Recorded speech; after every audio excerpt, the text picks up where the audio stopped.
Smile, John. Smile. Good evening. It's October 1st, 2025, and we're in Studio 6A tonight.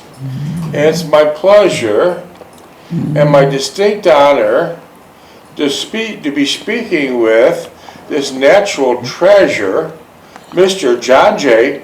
Jeckovich. How are you doing? Good, very good, thank you. You're looking well. Yeah. I see you got your 70th new sweater. That looks nice on you. The only guy I know, they don't wash. They buy new clothes every day. Yeah. But you look nice. His closet is big as a master bedroom, but he's doing just fine. I heard you had a wonderful treat today. Oh, yeah. Who came to visit? Amber. Amber Nicole Jeckovich is Mr. Jeckovich's great-granddaughter. She's a full-time missionary. She travels around the entire world, surfing in one hand and the Bible in her other hand, right? How's your Bible look? Good. And Worn, it's all worn out. all worn out, yeah. Yeah, it's all worn out.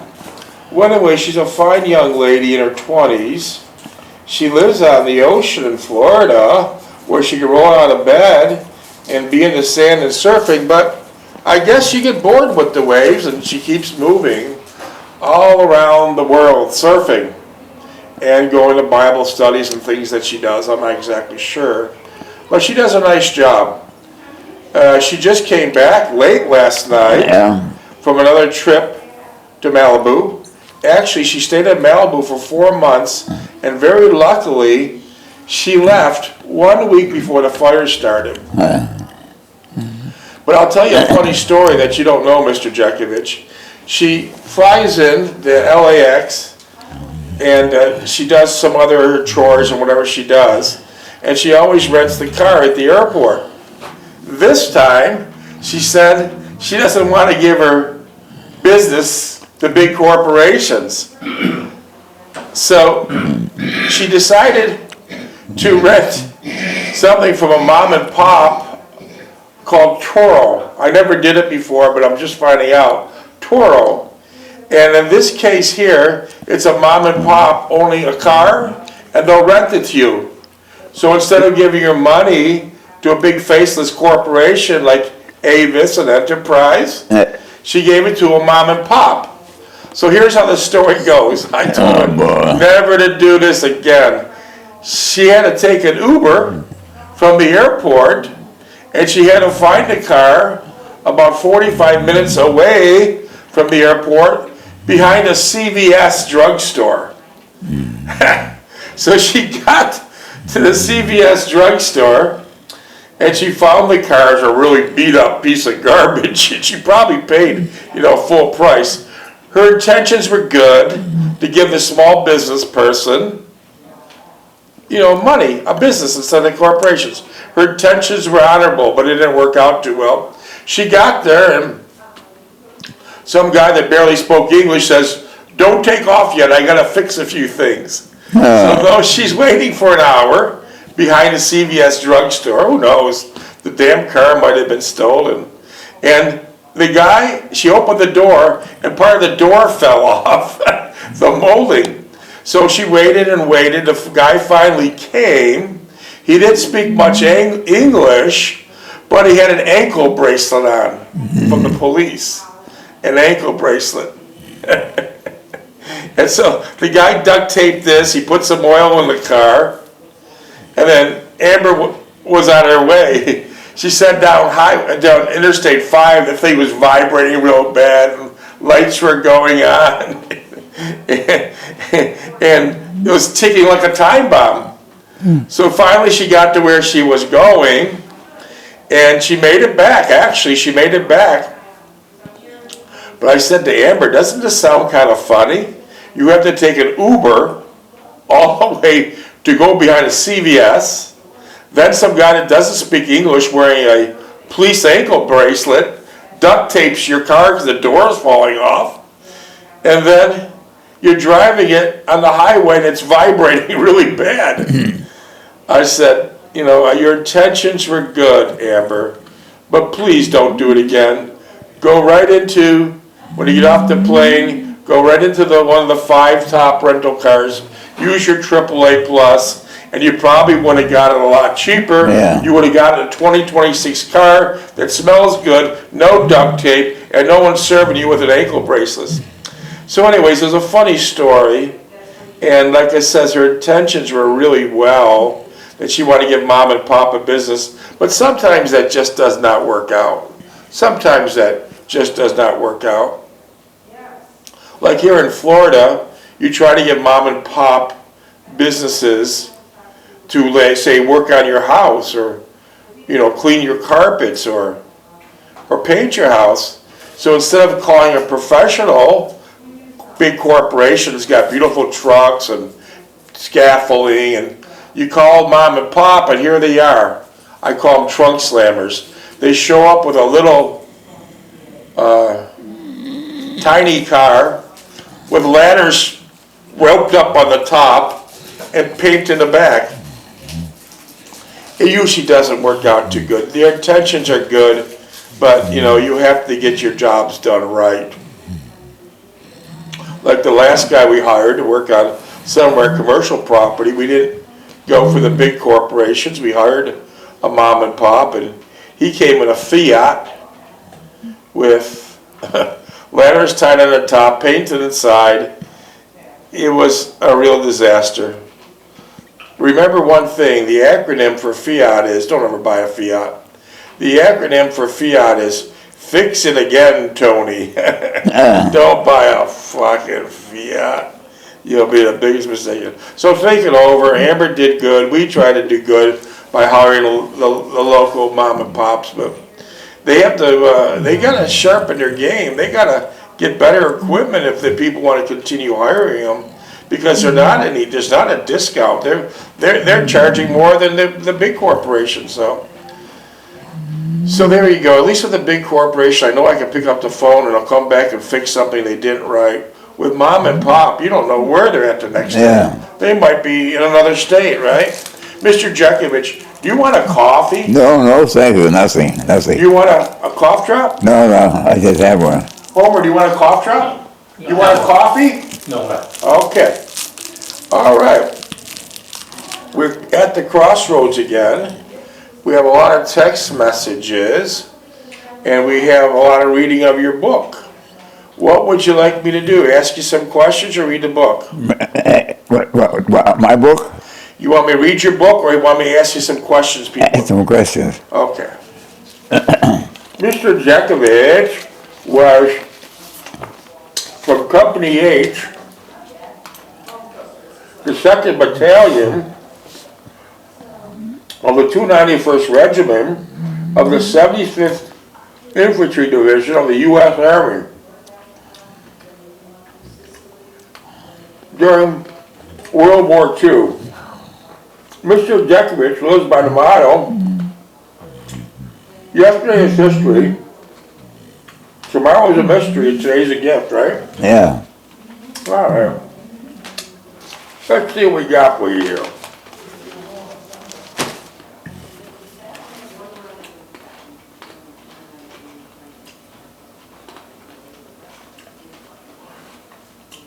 What has been the greatest sacrifice you made in your life? Well, the greatest sacrifice I made in my life, Yeah, greatest sacrifice. staying out of the army. Okay.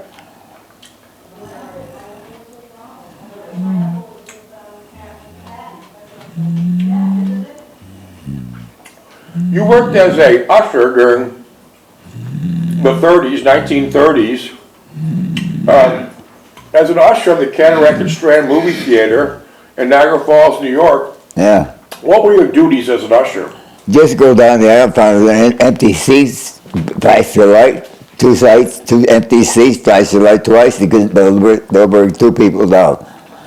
Were they pretty good movies? Well, yeah, the movies were good then, yeah. Did they have sound? Yeah. And what happened during the movies during Saturday? Well, the kids come in for that morning after kids shows, and they get excited and they pee the floor up and everything. Oh, 20 minutes. did the Greek brothers own that place? Huh? The Greek brothers own that place? Yeah. What'd they tell you then? Clean it up, it smells. Would that happen every Saturday? Yeah. That's interesting. That's an emotion I didn't even know or hear about. I don't think today with the kids on the computers all the time and playing, video games and on their phones, I don't think there's nothing that could scare these kids today. Yeah. They're so used to it, When you go out to dinner, were you a good tipper? Depending on how much service we got. You told us one story about a restaurant that you were to take your family to called the Apple Grove Inn. Could you expand on that? Yeah. What about? Well, we walked in and we sat down. A guy comes to come up and says, "Sorry, sir, you have to leave. I'm from the Department of Agriculture. This place is condemned." Oh, wow. You're lucky you didn't eat there, right? Yeah. Wow. Were you a thrill seeker as a young boy? No. Do you wear jewelry? No. Were you ever interested in jewelry? No. Yeah. Are you an open-minded person, Mr. Jeckovich? Oh, up to a point. As a boy, you're always outside. Wonderful life. Always outside. Hardly ever in the house. You had no TVs, no cell phones, no computers. You're basically always outside. So you did a lot of things. Did you, as a boy, were you ever in a burlap sack race? What? Were you ever, as a boy, were you ever in a burlap sack race? Burlap? Oh, you tie your feet in burlap? Sack, you know. No. Were you an ambitious person as a boy? Up to a point. What kind of jobs did you have as a boy? I was a paper boy to begin with. What was the name of the paper? Gina Kwasinski. Uh-huh. That was all Polish, wasn't it? Yeah. How many on the route? 150. Wow. Did any of your 150 customers speak English? Some of them did. But most of them Polish, right? Yeah, most Italian. I wonder what year that Polish paper went out of business. I don't know. When you got out of the army, was it still going? Yeah. Did your mother subscribe? For obituaries, yeah. Obituaries. Yeah, because the Polish families were close-knit back 100 years ago, and so were the Italian families. So the Polish people are wonderful cooks. When you deliver their paper inside their houses or hallways, did you have a great smell of nice food cooking? Yeah, sometimes they don't, Sometimes you didn't. depending what they're cooking. Were the Polish people good tippers? Did they pay well? Oh, yeah. They always paid you on time? If you got it from them. What's that? If you got it from them. Oh, you had a fight with them to get paid. Yeah. What would they tell you? And they hadn't got the money tonight or whatever. So that's hard to make. That's hard to make money as a paper boy, let alone not getting paid. So how did you eventually get paid from them? Pardon? How eventually did you get paid? Keep after them. You stayed after them. Yeah. Wow. As a boy growing up, who was your favorite dancer? Dance Fred Astaire. Wow. Well, tell us a little bit about Fred Astaire. He was real nimble, nice guy, good personality. Natural talent, Yeah. right? Yeah. You couldn't learn that. Natural talent. Yeah. Natural talent will beat the game every time. Yeah. Did you used to watch him at the movies? Yeah.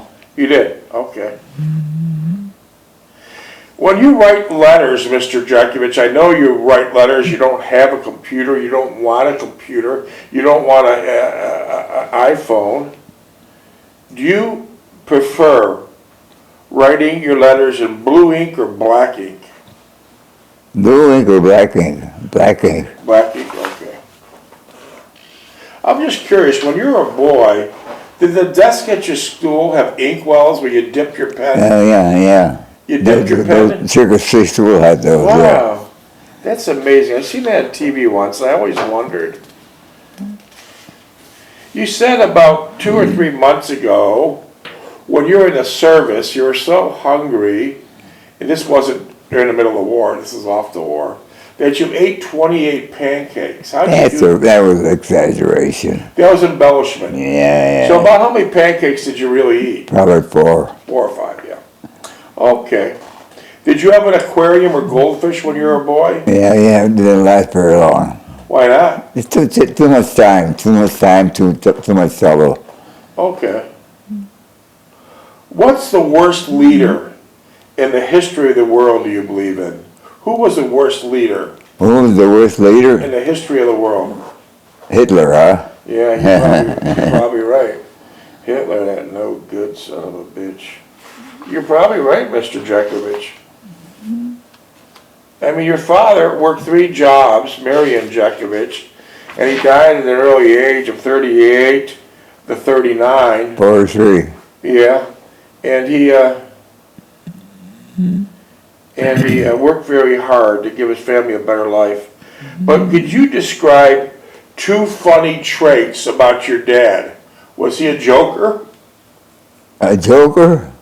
Could you think of 2 funny traits about your dad, or was he always very serious? No, he's pretty serious. Serious. Serious? Yeah. Yeah, I believe you said you're about 11 years old when your father died, and the police came knocking on your door, and what did they say to you? The same way when take us down to the hospital, your father got hurt. They said your father got hurt. So how'd you get to the hospital? They set me in the back of the police car. You sat in the back? Yeah. They dropped you off at the front door of the Yeah. Memorial Hospital in Niagara Falls, New York? Yeah. Then what happened? I asked the nurse on the front door, could you take me down to my mother? She said, "Oh, just a minute, I'll take her right down." Okay, so you thought you were going upstairs because your father might have sprained a wrist or an ankle, and they took you down. What did that mean? That was the morgue. The morgue. And what did you see there? I see my father laid out, he has a little cement on his pants, a little cement on his face.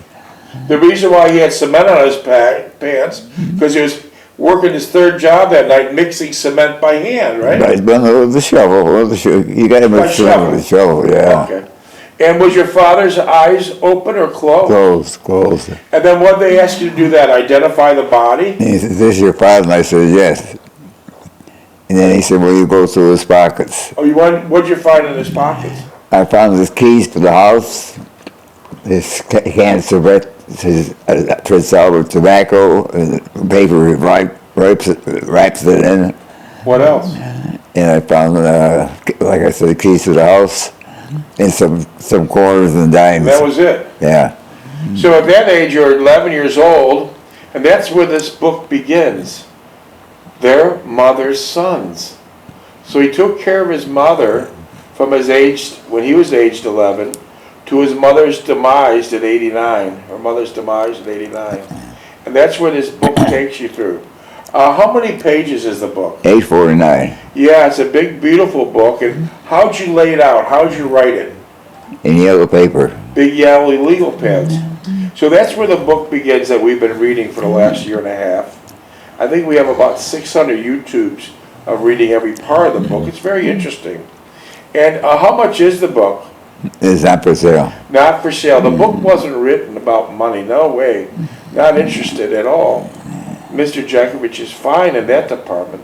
The book was written to give a younger generation with help in getting a simpler and more wholesome life with emphasis on wholesome.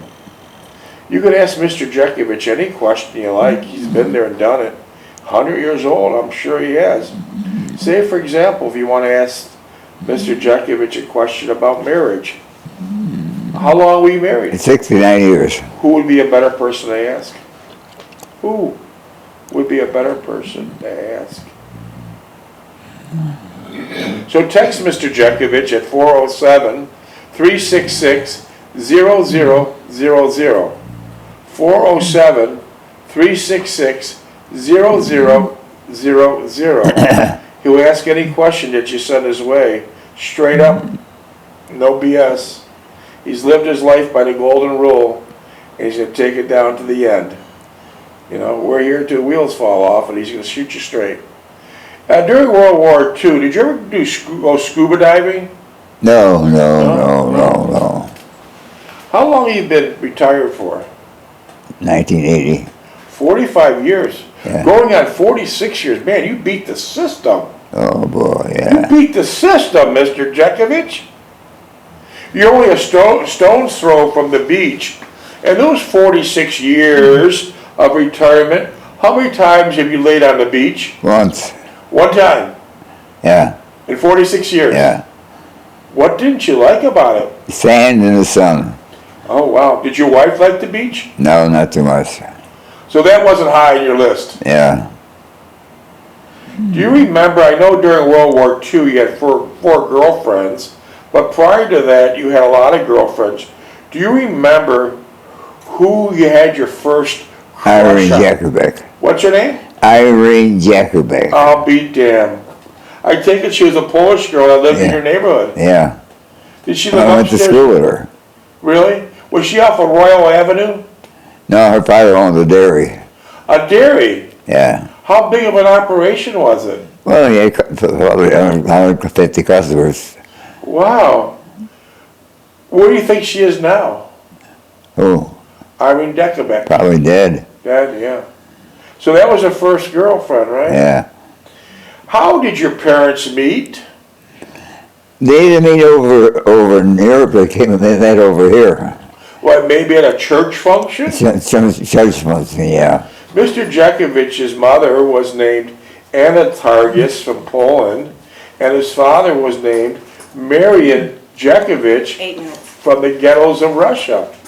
But back then, your name wasn't Jeckovich. What was it? How was it? Jeckovich. Jurkovich, right? Yeah, yeah. And then in the United States, that didn't go well because people would say derogatory terms Yeah. on the spelling. So then you changed it to Jeckovich. I didn't change it. My brother changed it. That was an easy task back then. Today it's a little bit more formal and more I's to dot, T's across. But back then you basically said, okay, it's no more Jurkovich. Now it's going to be Jeckovich, and that was it, I right? had to go through all legal channels then. Yeah, now it's something. Yeah, yeah. Everything's different now. It's all complicated now. It's all complicated now. You read 3 newspapers every morning, Mr. Jeckovich, without the use of any reading glasses. What's your favorite newspaper? New York Times. New York Times. Okay. Well, the Gazette too. That's the local paper. Local people. Do you still read the Wall Street Journal? Yeah, some of it, yeah. I mean, you're really a good writer. You're working on your second book. But wasn't your brother a writer too?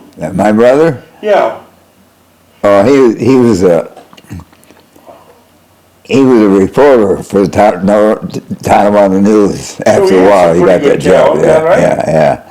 And your older brother, he wrote a book, didn't he? No, I don't think so. About glass. Who? About glass. Well, he worked for Pittsburgh Plate Glass, but I don't think he wrote a book. Oh, okay. Probably instruction books. Okay, instruction books. All right. That's interesting to know. The whole family was writers. How about your sister? Did she write? No. She didn't write. During World War II, were you ever in a submarine? No. Did you ever want to go in a submarine? No. You never were interested, right? Wow. You have a good sense of people, and most of your decisions are made through your gut. Do you trust people, Mr. Jeckovich, that don't look you in the eye? Well, sometimes, yeah, sometimes. But most of the time you don't? Yeah, they might be bashful. Yeah, that's true. Are you an introvert or extrovert? Introvert. We had knock on the door of 100. You never took a prescription, never took a vitamin, jogged for 80 years. Did you drink or smoke? No.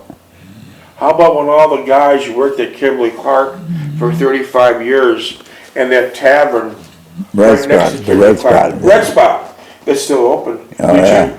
Did you ever go in No, there? I for a just beer? gave him a wave and went by him. What'd you do?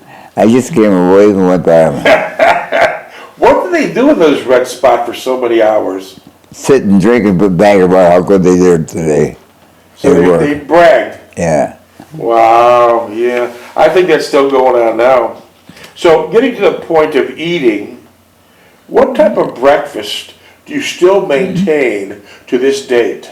At home, Right now, what kind of breakfast are you eating? oatmeal, brown sugar. I'll be damned. It must be working, I'll tell you that. It must be working. Are you interested in ever getting a cell phone? Have I? Are you interested in a cell phone? Cell phone? Yeah, you're interested in getting a cell phone. No, no. Are you interested in getting like a laptop so you can watch movies? No. Not interested. I don't blame you.